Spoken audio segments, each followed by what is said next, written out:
24 घंटे में अमेरिका करेगा हमला। पुतिन ने ईरान को दी 5 गारंटी।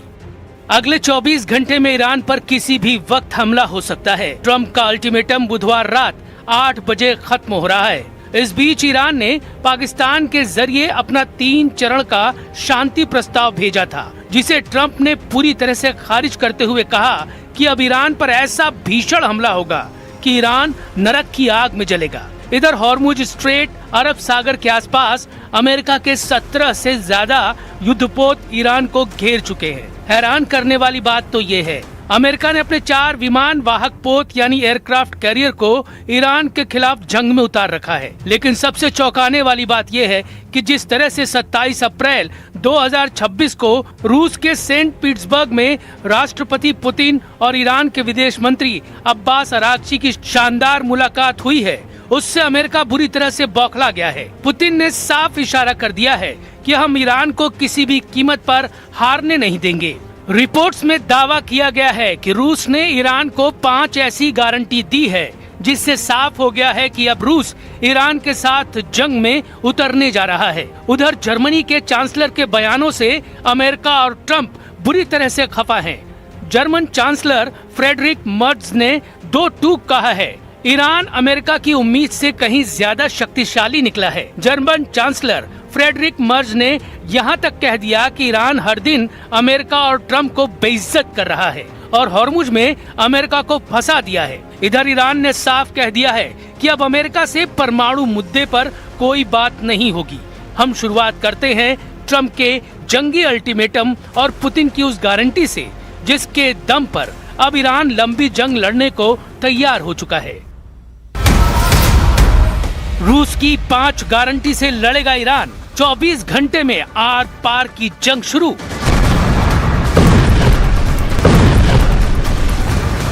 ईरान युद्ध वाकई में इतना ज्यादा खतरनाक हो चुका है जितना पहले कभी नहीं था। 39 दिन में अमेरिका और इजराइल के तूफानी, खूनी और भीषण हमलों से तबाह ईरान को लेकर दुनिया भर के एक्सपर्ट यही मानकर चल रहे थे कि ईरान ने अमेरिका और इजराइल के सामने घुटने टेकने शुरू कर दिए हैं। इसके पीछे की सबसे बड़ी वजह यह है कि ईरान ने अमेरिकी अड्डों पर 4 गुना हमला करने का ऐलान कर दिया है। इधर सबसे हैरान और चौंकाने वाली खबर यह है कि अमेरिका ने अब अपने 4 विमान वाहक पोत यानी एयरक्राफ्ट कैरियर को ईरान के खिलाफ समंदर में झोंक दिया। लेकिन ईरान पर इसका रत्ती भर असर नहीं पड़ रहा है और इसकी वजह है रूस और चीन से ईरान को मिल रही वो सैन्य और खुफिया मदद, जिसके दम पर ईरान अभी भी अमेरिका के सामने डटकर खड़ा है। ट्रंप के दावों के मुताबिक अमेरिका बुधवार रात 8 बजे के बाद से ईरान पर भीषण हमले कर सकता है। उधर इजराइल के सेना प्रमुख अयाल ज़मीर ने चेतावनी दी है कि साल 2026 ईरान और हिजबुल्लाह के खिलाफ लड़ाई का साल बना रहेगा। इजराइल अपनी सेना में बड़े पैमाने पर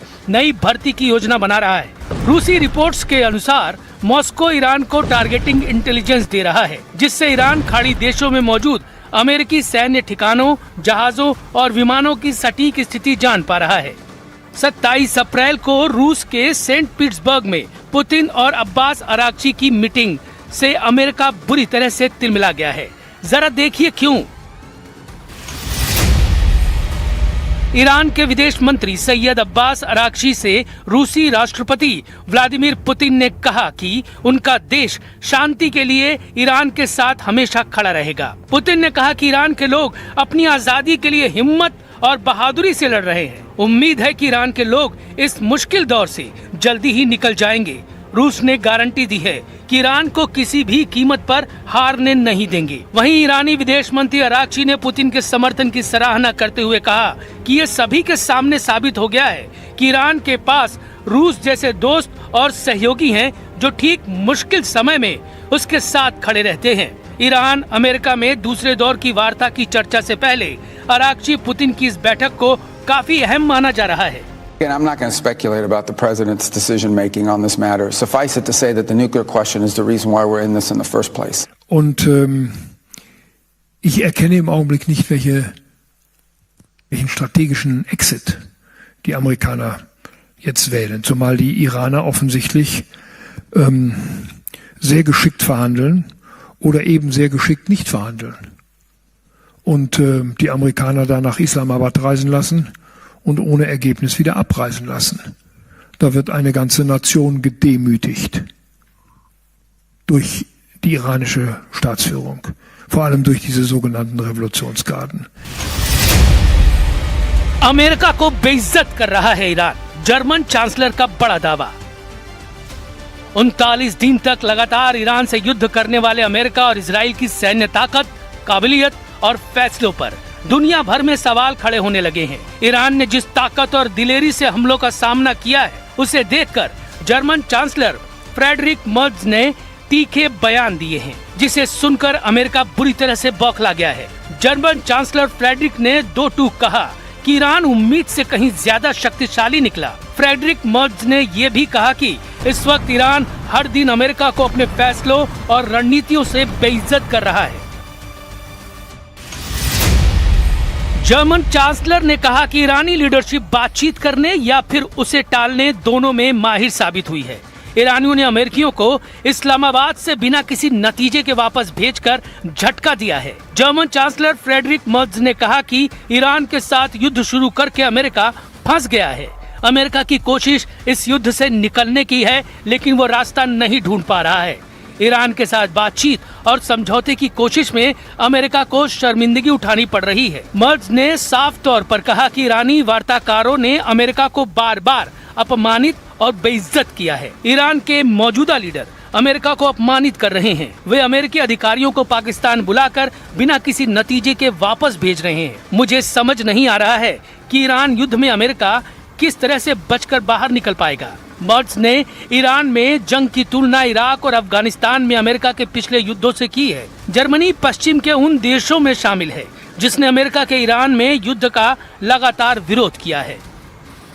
Und ich sehe im Augenblick nicht, wie das kurzfristig erreichbar ist, weil die Iraner offensichtlich stärker sind als gedacht und die Amerikaner offensichtlich auch in den Verhandlungen keine wirklich überzeugende Strategie haben. Bedauere das sagen zu müssen, aber es ist im Augenblick eine ziemlich vertrackte Lage. इधर अमेरिकी सेना Iran के खिलाफ नए सैन्य हमले की योजनाएं तैयार कर रही है। पेंटागन हॉर्मुज स्ट्रेट, दक्षिणी अरब खाड़ी और ओमान की खाड़ी में ईरानी सैन्य क्षमताओं को निशाना बनाने के विकल्पों पर विचार कर रहा है। CNN की रिपोर्ट के मुताबिक अमेरिका खास तौर पर ईरान की इस्लामिक रिवोल्यूशनरी गार्ड कॉर्प्स यानी IRGC की फास्ट अटैक बोट्स और माइंस बिछाने में इस्तेमाल होने वाले जहाजों को निशाना बना सकता है। ईरान की नूर न्यूज और मेहर न्यूज एजेंसी ने बताया कि तेहरान के कुछ हिस्सों में हवाई रक्षा बैटरियां सक्रिय कर दी गई थीं। हालांकि उन्होंने इसके कारणों के बारे में साफ तौर पर कुछ भी नहीं बताया और न ही किसी घटना की जानकारी दी है। कुल मिलाकर हालात विस्फोटक है। अब देखना होगा कि बुधवार रात 8 बजे के बाद क्या अमेरिका ईरान पर तूफानी हमले करता है या नहीं। फिलहाल पुतिन ने ईरान का हौसला बढ़ाकर इस जंग को नए दौर में पहुंचा दिया है।